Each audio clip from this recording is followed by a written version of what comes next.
उदय, आपकी पुस्तक शारीरिक उपचार संजीवनी के अंदर आपने दिया है कि रात्रि में जल का उपयोग नहीं करना चाहिए, सोते समय उससे 2 घंटे पीना चाहिए। क्या क्या अगर जैसे आजकल जो है कुछ भ्रांतियां उत्पन्न हुई कि सोते समय जल पिएंगे तो शरीर को आराम मिलता है, तो ये आपने अपनी पुस्तक में जो लिखा है इसके ऊपर जो थोड़ा सा मार्गदर्शन करें। वैसे अगर मैं भारत के अनुसार बात करूं तो भारत में, क्योंकि भारत में वैद्य, हमारे आयुर्वेद के अनुसार बहुत सारी बातें कही जाती थी, तो रात्रि में जल पीने का नहीं, दूध पीने का विधान रहा। और किसी को खुश्की बन रही है तो ठंडा दूध पीते थे, खुश्की नहीं है तो गर्म दूध पीते थे गुड़ के साथ। ऐसा ही है, खुश्की को दूर करने के लिए ठंडा दूध एक औषधि का भी काम करता है। अगली बात आती है, भोजन करने के 2 घंटे बाद, वैसे तो 1 घंटा भी कहते हैं, 1 घंटे बाद आप पानी जल पी सकते हैं। आप पी सकते हैं जब विशेष प्यास लगी हो, तो अनावश्यक यूं ही नाहक नहीं पीना चाहिए। अगली बात, प्यास की डिमांड किसे होती है? जो नमक, मिर्च, मसालों और तली वस्तुओं का सेवन अधिक करते हैं, तली वस्तुओं का सेवन करते हैं। उसी प्रकार से पानी की डिमांड होती है, क्योंकि वो जो मसाले गए हैं शरीर के अंदर आपके जल को सोख लेते हैं। सूखी चीजें जो गई हैं, तली हुई चीजें गई हैं, वो आपके शरीर के अंदर के जल को सोख लेते हैं। तो इसलिए फिर पानी की शरीर में मांग होती है। और विशेष प्यास लग रही है तो थोड़ा सा जल पी लिया। अगर पी लेते हैं कई लोग, गट गट गट कर 1-2 गिलास पी गए, तो फिर 1-1.5 घंटे बाद अभी सो गए, सोने के बाद में फिर आपकी आंख खुल जाएंगी। फिर आपको हो सकता है 2 बार 3 बार फिर रात्रि में लघु शंका जाना पड़े, पेशाब जाना पड़े, तो इससे आपकी नींद खराब हो जाती है। तो रात्रि के समय पानी पीने का विधान नहीं है। इसी तरह से तो पानी रात्रि में ना पी करके चुपचाप शांत रहें। और अगर प्यास लगी है तो थोड़ा सा जल पिया, 1-2 घूंट, जो पानी में एब्जॉर्ब, शरीर में एब्जॉर्ब हो जाए, वहीं क्यों उसका फिर पेशाब आदि भी ना बने। तो आवश्यक ऑन डिमांड, डिमांड के आधार पर।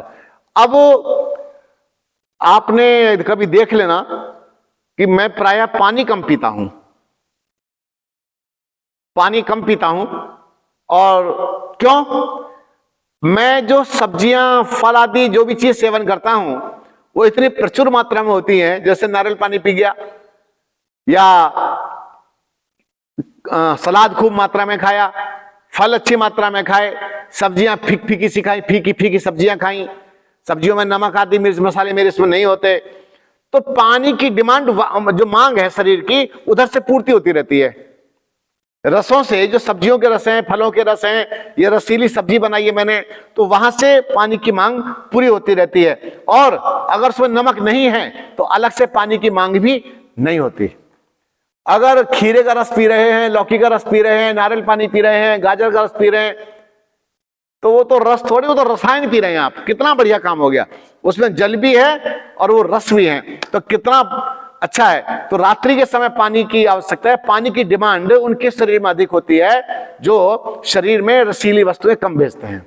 तो रात्रि में पानी मेरी दृष्टि में तो नहीं पीना चाहिए।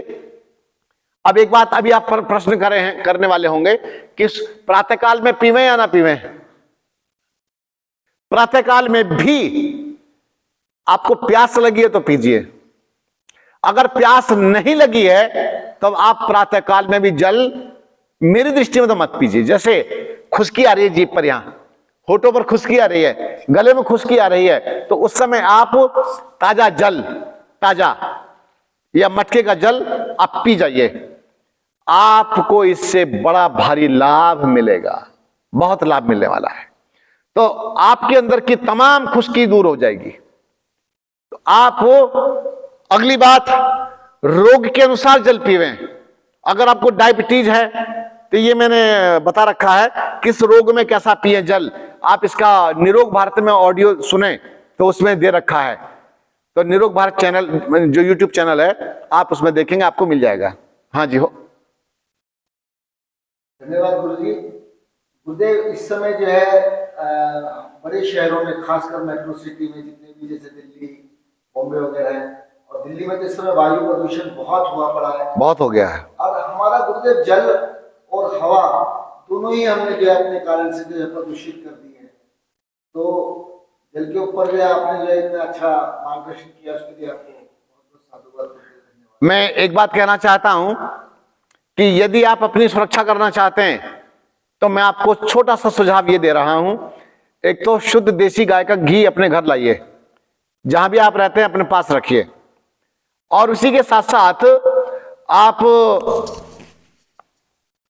देसी गाय के गोबर का उपला लाइए, कुछ चंदन की समिधा लाइए। मैं आपको जिंदा रहने का मार्ग बता रहा हूं, बाकी आपकी इच्छा जैसा आप करते रहें, वो तो करोगे तो वही जो आपके मन में है। आप अग्निहोत्र शुरू कर दीजिए। गुरुजी रुकिए, अग्निहोत्र शुरू कर दीजिए। अग्निहोत्र करने, जब आप चंदन डालेंगे, घी डालेंगे, गुग्गुल डालेंगे, किसके अंदर? उपले के ऊपर, गाय के उपले के। हवन करते समय हाँ, बिल्कुल। जब डालेंगे उसकी बनेगी फिर ऐश, भस्म। उस भस्म को लीजिए, उसकी पोटली बनाइए और जो मटके में पानी भरा हुआ है उसमें घुमा दीजिए। बात समझ में आ रही है? तो वो जो भस्म के तत्व हैं घी के और उन सब के, वो आपके जल में पहुंचेंगे।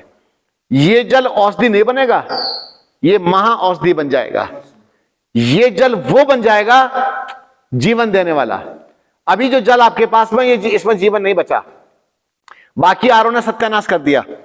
तो इसी तरह से आप हवन की भस्म को उसके अंदर घुमाइए, और हवन के बाद में जो मैं घी लगवा, घी जल और अग्नि पर सेक के लगवाता हूं, इसे भी लगाते रहिए, और नासिका के आसपास यहां पर घी लगाइए, ताकि घी की सुगंध जाए, अंदर जाती रहे। परफ्यूम मत लगाइए। ये जो फोग, ये पोल्यूशन जो आपके दिल्ली में अभी हो रहा है, तो शुद्ध देसी गाय का घी यहां से ऐसे लगाइए, अच्छी तरह से मालिश कीजिए। क्या होगा? देसी गाय के घी में प्रदूषण से लड़ने की शक्ति होती है।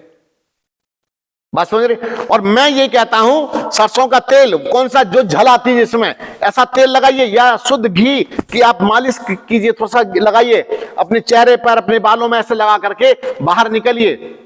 सिर में जैसे लगाते हैं, तो आप जब बाहर निकलेंगे तो उसकी जो स्मेल होगी, तो उस स्मेल को, जो बाहर की स्मेल है, उसको कट कर देगी, वो आपके पास तक नहीं आने देगी। अगर आपने वो सिलेंडर टाइप के फट फट फट फट खोल दिए, परफ्यूम लगा रहे हैं, ये लगा रहे हैं, वो आपको मार देगी। वो तो उल्टा पॉल्यूशन है। तो इसी प्रकार से आप गाय का गोबर का उपला, इसको बड़ा महत्व दीजिए। 95 एलिमेंट्स ऐसे पाए जाते हैं जो आपको जीवन दे देंगे।